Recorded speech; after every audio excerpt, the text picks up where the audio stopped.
What's good, everyone? It's Steve from Sneaker Tech Talk, back with another video today. For today's video, I have all of the Air Jordan 1 high 85s right in front of me here. I did quickly want to compare all of these right here, just the colorways, when they released, and what I think of them. So without further ado, let's take a look at the complete collection of the retro Air Jordan 1 high 85s. Alright, so starting things off, back in 2020, there was a pack that did come out, the New Beginnings pack with the Nike Airship and this PE white and red version of the Air Jordan 1 high 85s.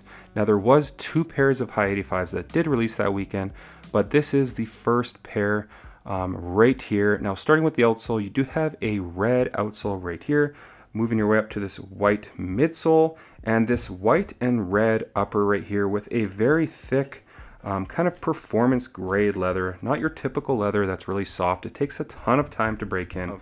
I do have double ups of all of these pairs right here, some 3 or 4 because they went so cheap. This pair right here, I do have a pair that I have worn a ton, but like I said, a white and red upper with that black wings logo. This pair has a white tongue with the Nike Air at the top, and the hang tag, you have the size or the sample sticker on the inside right here, and then some extra white laces. You have the size stamp on the inside right here, and just overall a very clean looking shoe right here. Definitely love the pair I wear. This pair's dead stock. It probably won't get worn for a very long time, but this was a pair he wore back in the day, I believe for 1 or 2 games. It is a PE for Michael Jordan. Now on the same weekend, All-Star 2022, they did release the reverse Breds or Photoshop black and reds. There was a photo that somebody actually photoshopped to have this version on his feet. It was never an original pair from my understanding, but the brand actually ran with it and did release it. Some of the panels are swapped with the red toe instead of the black toe, and then the black perforated toe right here, sorry. So they are calling these the reverse Bred, sorry. You have a black and red upper, a white midsole, a red outsole, and just a gorgeous leather upper right here. Again, all of these are very thick and stiff leather uppers that take a ton of time to break in. Minus the black and white pair, it was a bit softer right off the bat, but this definitely follows suit with this performance grade leather. These also come with the hang tag right here, the sample sticker on the insole. This insole is a black polyurethane insole underneath, so that is one thing that's different from all the other pairs. You also have the size stamp right here, but a gorgeous shoe nonetheless. So definitely a welcome addition to the collection. Again, I have 2 pairs of these. 1 pair I have worn a ton.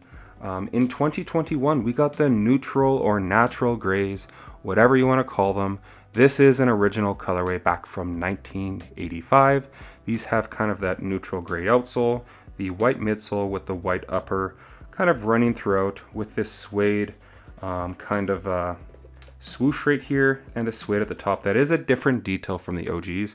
It had more of a grip tape like material. You don't get that on these. I don't think they could maybe replicate it, but you do get a nice suede here running throughout with that gray Air Jordan wings logo. You get kind of this almost blue tinted white tongue with that Nike Air logo at the top. And then again, all of these pairs do have this hang tag right here. They do come with white and gray laces, so this was definitely a very clean pair. I think I have 2 or 3 pairs of this one.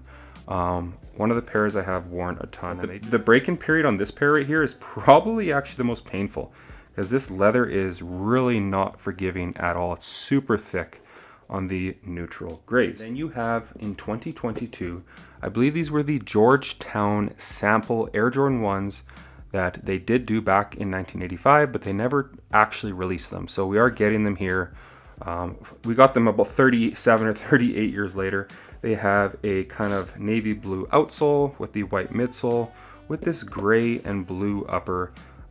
You have the wings logo on the side, and it's just a gorgeous looking shoe. This one does come with a pre-aged tongue right here, and then on the inside you have the sample sticker with the hang tag, and then of course, like always, they have that size stamp on the inside. So another really nice colorway, back for the first time, released. I believe there was 23K pairs with most of these. I believe the New Beginnings pack was a bit less, but very much a nice shoe that is back several years later, and just another shoe that has a very thick leather upper. I really enjoy wearing these. One thing I will mention about the toe box, they don't come looking like this.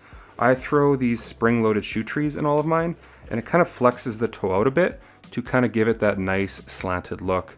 They come a little more like pointed up, and then having these in them and wearing them definitely kind of pushes it down and slopes it a lot nicer. So that is one kind of hack as far as giving it a little bit of a better shape here on the 85 series. And then in 2023, we got the black and white pair. Like I said, this leather is a lot softer, so it doesn't take quite as long to break in. This is another OG colorway, black outsole, white midsole, this really nice black and white leather upper, and then you have the Air Jordan Wings logo in white. The leather running throughout, like I said, is a bit softer than all of the other pairs. You do have this white tongue with the black Nike Air at the top. More of the same with the hang tag, the white sample sticker, and the size stamp on the inside of the shoe. So a ton of nice details. I really prefer the 85 cut compared to all of the other high OGs and mids and you name it. I just prefer closest to the OG. This series across the bat has done that thus far.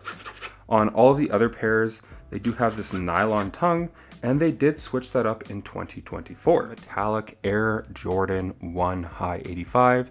These have that maroon outsole, white midsole, with this white leather upper, and then this metallic burgundy kind of swoosh, and other panels around the ankle collar with that metallic burgundy Air Jordan Wings logo. Definitely a very good looking shoe. These can be mistaken for the red metallic, but these are a deeper red. It is definitely a burgundy.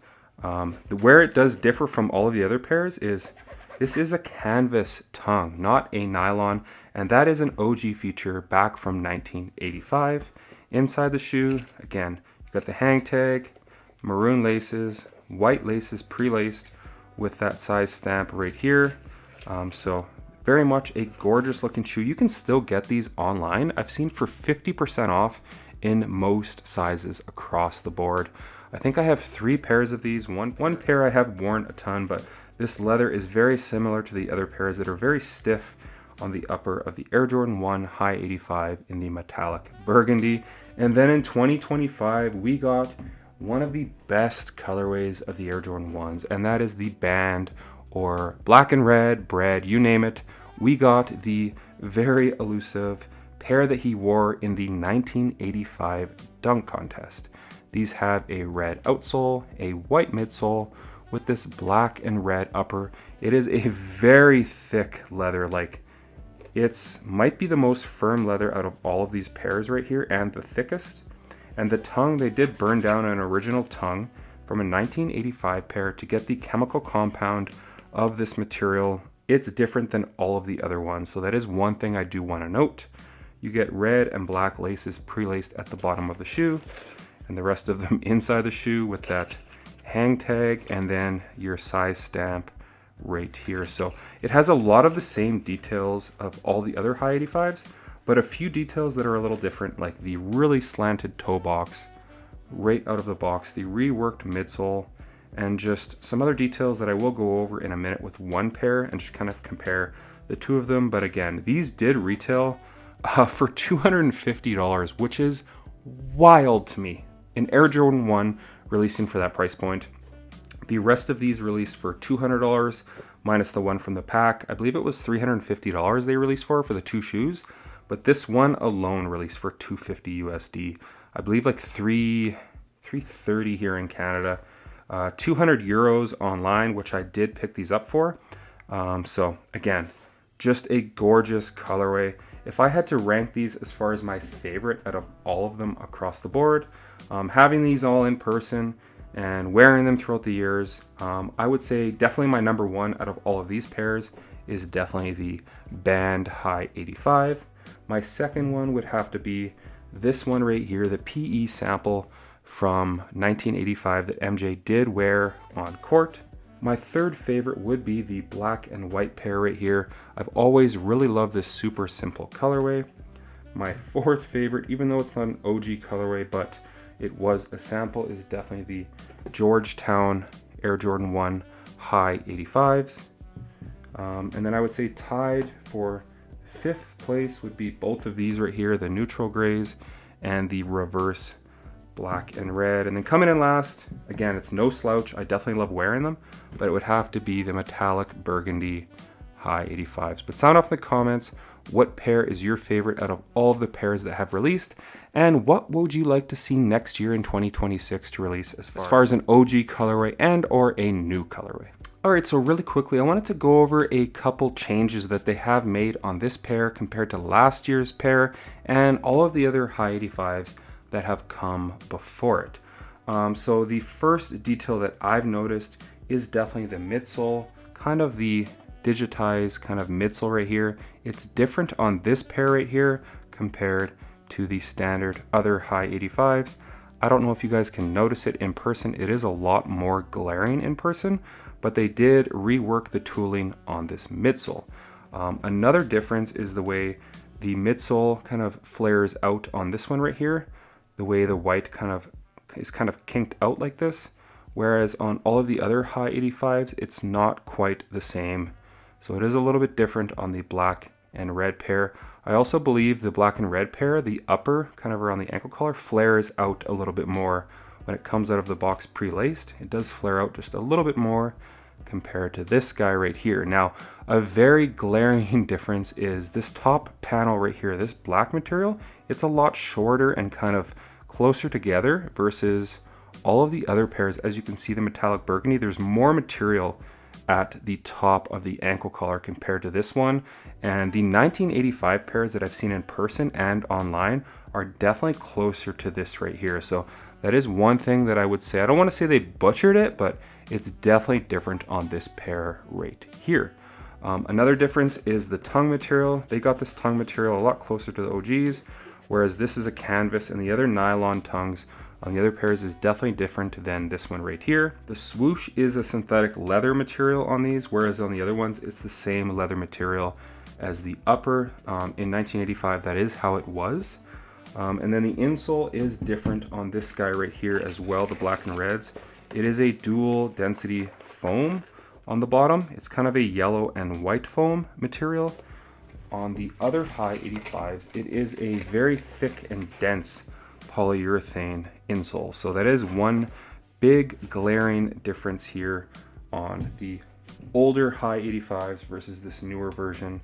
The ankle collar is very stiff, like it is so hard to kind of squeeze together and very dense foam inside this, whereas this one here is definitely a bit softer and it just kind of folds over a little bit easier on the older ones on this one right here. But they did rework some things definitely. Last but not least, the tongue.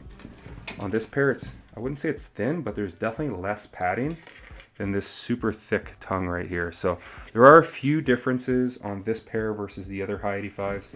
I am hoping that they do stick to this version right here. I would just like to see this ankle collar be a little bit taller and not dip right here. You can see that slight dip at the top. You don't get that on this version right here. It kind of goes straight across. So that is one difference. And then the last difference is the back ankle is more straight up and down. They did a pretty good job on these, but I do think it's a little bit more straight up and down here. So a few differences across the board, but sound off in the comments what your favorite colorway is thus far in the High 85 series and what you're looking forward to next. I think they have the reverse shadow sample coming out in 2025 summer. But what do you guys want to see next year for an OG colorway that has yet to release? So that's going to do it for today's video. As always, if you guys could like, comment, and subscribe, that would definitely help the channel a ton. And check out my Instagram over at Sneaker Tech Talk, as it is an extension of my YouTube channel with all my pickups, basketball footage, and nostalgia as a whole. As always, thanks for watching today's video, and until next time, peace.